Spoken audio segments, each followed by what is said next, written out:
నమస్తే, welcome to Andhra Prabha. This is Tejaswi.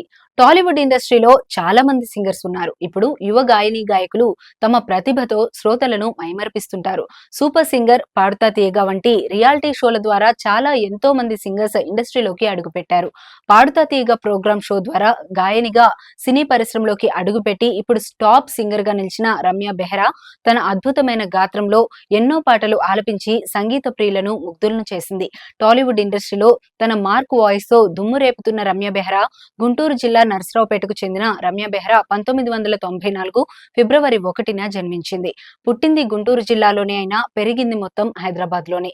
Ramachari వద్ద సంగీతంలో ఓనమాలు నేర్చుకున్న రమ్య బెహ్రా ఆ తర్వాత వివిధ సాంగ్ కాంపిటీషన్స్ లో పాల్గొని మంచి పేరు సంపాదించుకుంది. టీవీ ప్రోగ్రామ్స్ ద్వారా తన వాయిస్ తో శ్రోతలను ఆకట్టుకుంది. దేశ విదేశాల్లో సంగీత కచేరీల్లో పాల్గొంది.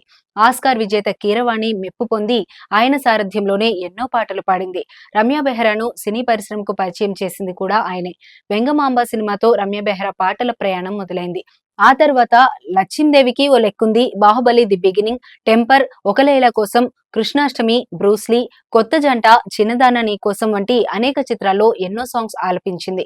తెలుగులోనే కాకుండా హిందీ, కన్నడ, తమిళ్ సినిమాల్లోనూ పాటలు పాడుతుంది. ఇక మ్యూజికల్ సూపర్ హిట్ అయిన సీతారామం సినిమాలోనూ రమ్య బెహ్రా పాటలు పాడింది.